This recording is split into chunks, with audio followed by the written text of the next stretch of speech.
என்னதான் கணக்கு பார்த்து வைக்கிறானுங்களோ, ஒரு கணக்கு சரியா இருக்குதா இந்த நோட்டில்? வரட்டும், இன்னைக்கு அவன் இருக்குது அவனுக்கு. ஐயோ, அத்தை வேற கோவமா இருக்காங்க போலயே.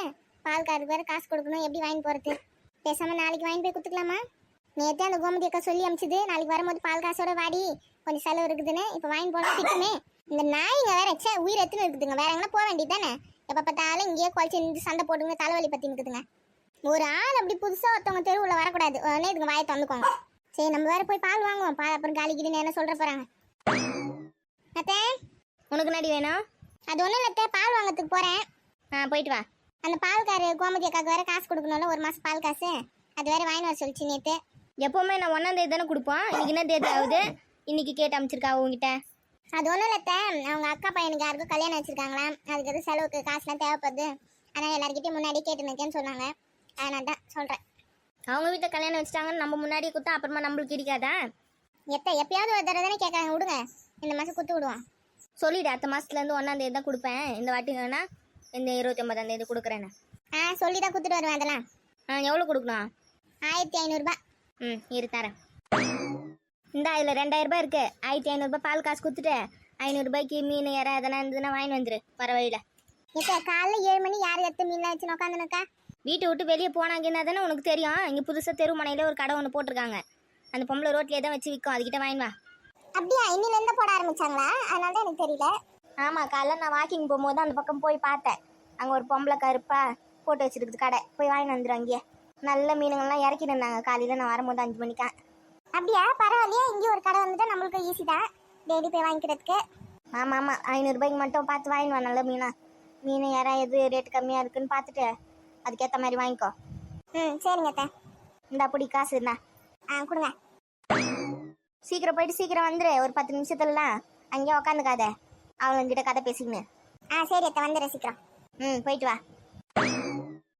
இன்னும் இந்த 10,000 ரூபாய் கணக்கு இடிக்குது, யார்கிட்ட கேட்கறது? இதுக்கு மட்டும் கணக்கு வந்துச்சுன்னா அடுத்த வேலையை போய் பார்க்கலாம். எவ்வளோ நேரம் இந்த நோட்டை வச்சுன்னா உக்காந்துக்குது. நான் பக்கத்து பேஜில் என்ன எழுதி வச்சுருக்கானா? இதான் அத்தை சொன்ன மீன் கடையா? பரவாயில்ல, நிறைய மீனுங்க தான் வச்சுருக்காங்க. நான் கூட 4 மீன் எதனா வச்சுருப்பாங்கன்னு நினச்சிருந்தேன். பரவாயில்ல, எல்லாம் ஃப்ரெஷ்ஷான மீனுங்களாக தான் இருக்குது. எவ்வளோக்கா அந்த சுறா மீன்? இது எப்படி இருந்தாலும் 1 கிலோ தேருமா, ஒரு 800 ரூபாய் கொடுங்க. என்னக்கா இவ்வளோ வேலை சொல்கிறீங்க? பின்ன இதெல்லாம் ரேட் அதிகமா? இதெல்லாம் இந்த நான் சொல்கிற ரேட்டே கம்மி. இன்னும் மார்க்கெட்டுக்கெலாம் போனீங்கன்னா நிறைய ரேட்டு சொல்லுவாங்க. அப்போ சங்கரா மீன் எவ்வளோ? 1/2 கிலோ? 1/2 கிலோ சங்கரா 250 ரூபாமா. என்னக்கா உங்ககிட்ட எல்லாமே ரேட் அதிகமாக இருக்குதே, எப்படி தான் வாங்குறது நாங்கள்? மீன் தான் விலை அதிகமாகி போச்சுமா. இறா என்ன விலை விற்குது? இறா 1 கிலோ 250 ரூபாய். இப்போ இறாவே கொடுங்க, மீன் வேணாம் எனக்கு. மீன் வாங்கிப்போமா, ரேட்டு கம்மி பண்ணி வேணா போட்டு தரேன். பரவாயில்ல, ஒரு நியாயமான ரேட்டில் தான் இருக்குது மீனுங்கெல்லாம். நம்ம போய் பால் வாங்கிட்டு வரும்போது வாங்கிக்கலாம். மீன் வாங்கி வீடு வாங்கிட்டா சுற்றி நிற்க முடியாது, முதல்ல போய் பால் வாங்கி வந்துடுவோம். சொல்லி வச்சுட்டு போயிடுவோம், வரத்துக்குள்ள காலி கிளி ஆகிட போகுது. வாங்கம்மா வாங்க. சொரா மீன், சங்கரா மீன், எறா. எவ்வளோக்கா சங்கரா மீன்? சங்கரா மீன் 1/2 கிலோ 250 ரூபாம்மா. வேற இறாலாம் என்ன ரேட்டு விற்குது? இறா 1 கிலோ 250மா. சரி, 1 கிலோ சங்கரா மீன் 1 கிலோ இறாவை மட்டும் எடுத்து வைங்கக்கா, நான் போய் பால் வாங்கி வந்துடுறேன். சரிம்மா, போயிட்டு வாங்கம்மா. நீங்கள் பால் வாங்கிட்டு வந்து வாங்கிக்கோங்க. ஆமாம், மீன் எடுத்துன்னு எல்லா வீட்டுக்கும் சுற்றி வந்துக்க முடியாதுல்ல, நான் சொல்லி வச்சுட்டு போகிறேன். நீங்கள் யாருக்குன்னா குத்துறாதீங்க, நான் வருவேன், இன்னும் ஒரு 10 நிமிஷத்தில் வந்துடுவேன். வந்து அப்படியே போகும்போது வாங்கி போயிடுறேன், வச்சுருங்க. போயிட்டாம்மா இருக்கும் அதெல்லாம். சரிக்கா, போயிட்டு வந்துடுறேன், இருக்கா. உங்கள் வீட்டு அக்கம் பக்கத்தில் சொல்லுங்கம்மா, மீன் கடை புதுசாக தந்துருக்காங்க, இங்கே ஃப்ரெஷ்ஷாக இருக்குது, நல்லா இருக்குது, வாங்கிக்கோங்கன்னு சொல்லி சொல்லுங்கள். சொல்கிறேன்க்கா, சொல்கிறேன். நம்மக்கிட்ட எல்லாம் புது மீனுங்க, காலையில் 5 மணிக்கு பிடிச்சி இப்போ எத்தனை வந்து விற்கிறோம், ஃப்ரெஷ்ஷாக இருக்குது. உங்கள் வீட்டு அக்கம் பக்கத்தில் சொல்லி விடுங்க, அப்போ தான் வந்து வாங்குவாங்க. புதுசாக கடை தந்துருக்காங்கன்னா தெரியும்ல உங்களுக்கு. சரிக்கா, எனக்கே எங்கள் மாமியார் தான் சொல்லி அமிச்சாங்க. காலையில் அவங்க வாக்கிங் போக வந்தப்போ தான் நீங்கள் எல்லாத்தையும் இறக்கி வச்சுருந்தீங்க போல். புதுசாக ஒரு கடை தந்துருக்காங்க மீன் கடை, அங்கேயே வாங்கிக்கோ, நல்லா தான் இருக்குதுன்னு சொல்லி அனுப்பிச்சி விட்டாங்க. அதனால தான் இங்கே வந்தேன். அப்படியா? பரவாயில்லையே, அப்படி சொல்லி விடுங்க ஒரு 4-5 பேருக்கு, அப்போ தான் தெரியும். சரிக்கா, சரி இருங்க, நான் பால் வாங்கி வந்துடுறேன், அப்புறம் காலி கிளின்னு என்ன சொல்லுவாங்க. போயிட்டு வந்துடுறேன். போயிட்டு வாங்க மாட்டேன். அந்த பால்கார் வீட்டில் கூட சொல்லுங்கள், கடை புதுசாக போட்டிருக்காங்க, வாங்கிக்கோங்கன்னு. சொல்லி விட்றேங்க்கா. நீங்களே மீனில் வெட்டி க்ளீன் பண்ணி தருவீங்களாக்கா? பண்ணி தருவோம்மா. 1 கிலோ மீன் க்ளீன் பண்ணுறதுக்கு 30 ரூபா. இறா கூட ஊற்றி தருவோம், இறா ஒரு கிலோத்துக்கு 30 ரூபா. அப்படிங்களா? நீங்களே கொஞ்சம் வெட்டி வச்சிடுறீங்களா? இறாவை உரிச்சு வச்சுருங்க. சரிம்மா, வெட்டி வச்சுறேன், நீங்கள் போயிட்டு வாங்க. சீக்கிரம் வந்துடுவாங்க, ஒரு 10 நிமிஷத்தில் பண்ணி வைங்க. என்ன கொஞ்சம் அந்த மீனை வந்து நல்லா சுரந்து வைங்க, இந்த மீனை போவே போகாது அந்த பெறால். ஆமாம், சங்கரா மீனை பார்த்து பதமாக தான் கழுவணும், இல்லைன்னா அந்த பெறால் போவே போகாது. ஆமாம் கொஞ்சம் நல்லா பார்த்து க்ளீன் பண்ணி வைங்க. சரி நீங்கள் போயிட்டு வாங்கம்மா, நான் க்ளீன் பண்ணி வைக்கிறேன். 1 கிலோ போதுமா சங்கரா? 2 கிலோவா போடுவா? எங்கள் வீட்டில் 2 கிலோ சாப்பிட்ற அளவுக்குலாம் ஆள் இல்லைக்கா. அதுவும் இல்லாமல் இன்றைக்கி வச்ச குழம்புலாம் மறுநாளைக்குலாம் நாங்கள் சாப்பிட மாட்டோம். ஒரு நாளைக்குனா இந்த ஒரு நாள் ஃபுல்லாக தான் வச்சு ஓட்டுவோம். அதனால் போதும் 1 கிலோவே. மீன் குழம்புலாம் இன்றைக்கி வச்சு மறுநாள் வச்சு சாப்பிட்டாதாம்மா அது ஒரு தண்ணி டேஸ்ட்டே. நீங்கள் என்ன இன்றைக்கே காலி பண்ணுறீங்களா? அதுவும் நல்லா தான் இருக்கும் மறுநாள் வச்சு சாப்பிட்றது. அதனால எங்கள் வீட்டில் இருக்கவங்களுக்கு பிடிக்காது. எங்கள் அத்தை அதெல்லாம் சாப்பிட மாட்டாங்க. அப்புறம் திட்டுவாங்க, எதுக்கு மறுநாள்லாம் வச்சு சாப்பிட்ற குழம்புலாம். அதனால் இன்றைக்கே காலி பண்ணுறோம். எங்கள் வீட்டுக்காருக்கும் அது பிடிக்காது மறுநாள்லாம் வச்சு சாப்பிட்டேன். அதனால் நான்வெஜ்லாம் எடுத்தால் ஒரே நாள் காலி பண்ணுறோம். அதுக்கேற்ற மாதிரி கொஞ்சம் கொஞ்சமாக வாங்கிப்போம். எங்கள் வீட்டில் வேறு பெரிய குடும்பமா, அதனால் இதுவே போதும். 1 கிலோ நிறைய சாப்பிட மாட்டாங்க. எல்லாம் ஆளுக்கு ஒரு பீஸ் அந்த மாதிரி வச்சு சாப்பிடுவாங்க. அப்படியாம்மா? சரி சரி சரி சரி. அப்போ 1 கிலோ க்ளீன் பண்ணி வைக்கிறேன். நீங்கள் போயிட்டு வாங்க. வேறு என்ன சொரா மீன் கிரா மீன் எதனா வாங்குறீங்களா? புட்டு செஞ்சு சாப்பிடுங்க, சூப்பராக இருக்கும். அதெல்லாம் வேணாக்கா, நாளைக்கு வாங்கிக்கிறேன். நாளைக்கு வரல சொரலாம். தினமும் தான்மா நம்மக்கிட்ட கிடைக்கும். அப்போ நாளைக்கு வாங்கிக்கிறீங்களா? ஆமாக்கா, ஒவ்வொரு நாள் ஒவ்வொன்றும் வாங்கி செய்யலாம். எப்படின்னா எங்கள் வீட்டில் நான்வெஜ்ஜும் சாப்பிடுவாங்க, வெஜ்ஜு சாம்பார் காரக்குழம்புலாம் வேறு செய்வோம். அதனால் போதும் 1 கிலோவே. மற்ற மீனை நாளைக்கு அப்படி வாங்கிக்கிறேன். சரிம்மா, நீங்கள் போயிட்டு வாங்க.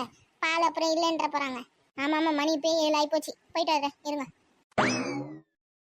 பரவாயில்ல, இந்த ஊர் பொம்பளைங்க நல்லா தான் பேசுதுங்க. ஒரு சில இடத்துல ரேட்டு கம்மி பண்ண சொல்லி அடிச்சு பேசி உயிர் எடுக்குங்க. இதுங்களாம் பரவாயில்ல, சொல்கிற வேலைக்கு வாங்கி போதுங்களே. ஒரு 2 மீன் 3 மீன் எக்ஸ்ட்ரா போட்டு விடும். செண்பகமே செண்பகமே, சாப்பிடுமா, சாப்பிடு, புல்லு சாப்பிடு. நல்லா சாப்பிட்டு நிறைய பால் கறக்கணும், சரியா? சரி சரி, சாப்பிடு சாப்பிடு. ஏக்கா, யார் இது? வா லட்சுமி, வா. இன்னைக்கு நான் பால் வாங்க இவ்வளோ லேட்டாக வந்திருக்க. எப்பவுமே 6 மணிக்கெலாம் வந்துடுவேட்டான்னு. அது ஒன்றும் இல்லைக்கா, நீங்கள் தான் பால் காசு வாங்கிட்டு வர சொன்னீங்களே, அது கேட்டு வாங்கிட்டு வரத்துக்கு எங்கள் லேட் ஆகி போச்சு. பத்தாவதுக்கு எங்கள் மீன் கடை வேறு எதை புதுசாக திறந்துருக்காங்களே, அங்கே வர மீன்லாம் சொல்லி வச்சுட்டு வந்திருக்கேன். அப்படின்னு டைம் ஆகி போச்சு. அப்படியா? சரி சரி. எந்த இடத்துல திறந்துருக்காங்க கடை புதுசா? நம்ம ரேஷன் கடை பக்கத்துலக்கா. அப்படியா? நல்லா இருக்குதா மீன்னா? நல்லா ஃப்ரெஷ்ஷாக இருக்குது. காலைல 5 மணிக்கு தான் பிடிக்கிறாங்களாம். பூச்சி எடுத்துன்னு வந்து இறக்கி விற்கிறாங்க இங்கே. இனிமேல் இங்கே வாங்கிக்கலாம், நல்லா தான் இருக்குது. நான் கூட சொல்லி வச்சுட்டு வந்திருக்கேன். சங்கரா மீனும் யாராவும் சொன்னேன். அப்படியா? நல்லா இருக்குதா? நீங்கள் ஒரு நாள் வாங்கி போய் சமைச்சு பாரு எப்படி இருக்குன்னு. அப்புறம் நாளிலேருந்து நான் வாங்கிக்கிறேன். அந்த பொம்பளையும் நல்ல பொம்பளையாக தான் இருக்குது. ரேட்டு கிட்டு கொஞ்சம் கம்மி பண்ணி போடுங்க, ரெகுலராக வாங்குறோன்னா போடும். அப்படியா? நல்ல பொம்பளையாக தான் இருக்குதா? இப்போ எங்கள் வீட்டு பக்கத்தில் கூட சொல்லிவிடுறேன், வாங்குவாங்க. சொல்லிவிடுங்க. நம்மளால ஒரு 4 பேர் போச்ச மாதிரி இருக்கட்டும். அது சரி சரி. பால் காசு வாங்கி வந்தே இல்லையா? 1500 வாங்கி வந்திருக்கேன். அது மட்டும் இல்லை, எங்கள் அத்தை சொல்லிச்சு, இந்த எப்பவுமே 1ஆம் தேதி காசு தருவோம், இன்னைக்கு நான் 29ஆம் தேதி கேட்குறீங்க அப்படி சொல்லி கேட்டாங்க. நான் சொல்லி சமாளிச்சு வச்சுட்டு வந்திருக்கேன். எங்கள் அண்ணன் பையனுக்கு கல்யாணம், ஆனால் காசு கேட்குறாங்கன்னு. அப்படியா? எப்படி கேள்வி கரெக்டாக கேட்டது பற்றியா 1ஆம் தேதி தானே காசு கொடுப்போன்னு? ஆமாம், அவங்களுக்கு தெரியாது. எங்கள் வீட்டில் கணக்கு வழக்கெலாம் உட்காந்து பார்த்துனுக்குது அவங்க தானே. எல்லா செலவுக்கும் மல்லிகை சமைக்க அதுக்கு இதுக்கு எல்லாம் அவங்க தான் காசு கொடுப்பாங்க. அதான் அத்தை இதுலேருந்துலாம் 1ஆம் தேதி தான் கொடுப்பேன்னு சொல்லி தான் அமிச்சிது. அத்தை மாதம்லாம் எனக்கு பொறுமையாக காசு தந்தால் போதும். இந்த மாதம் கல்யாணம் வேறு வச்சுட்டாங்களா? எவ்வளோ கல்யாணம் இருக்குன்னு தெரியுமா லைனா எங்கள் சொந்தக்காரங்கள்லையே. அதனால தான் காசு கொஞ்சம் தேவைப்படுது. சரி அதெல்லாம் சொன்னேன், நான் சொல்லி தான் காசு வாங்கி வந்தேன். சரி கூட பால் குண்ணா கொடு, ஊற்றி எடுத்துன்னு வரேன். என்னங்க பிடிங்க. ஆமாக்கா, கேட்கணும்னு நினச்சிருந்தேன். உங்கள் அக்கா பையனுக்கு என்ன கல்யாணம் வச்சுருக்குறாங்க? வர 4ஆம் தேதி தாண்டி கல்யாணம். அப்போ 4ஆம் தேதி பாலுக்கு நாங்கள் என்ன பண்ணுறது? அன்றைக்கி ஒரு நாள் மட்டும் வேறு எங்கன்னா வாங்கிக்கோங்க, நான் ஊரில் இருக்க மாட்டேனே. அப்படியா? அன்றைக்கி ஒரு நாள் கடை பால் தான் வாங்கணும் போல். ஆமாம், எல்லாருக்கிட்டையும் சொல்லணும் வேறு நினச்சின்னு இந்த மறந்தே போச்சு பார், பால் 4ஆம் தேதி கிடைக்காதுன்னு. சரி இப்போ போய் ஊற்றி எடுத்துன்னு வாங்க, மணி வேறு ஆச்சு. பசங்க வேறு ஸ்கூலுக்கு வேறு கிளப்பி விடணும். இன்னும் போய் சமைக்க வேறு இல்லை நான். சரி வரேன்.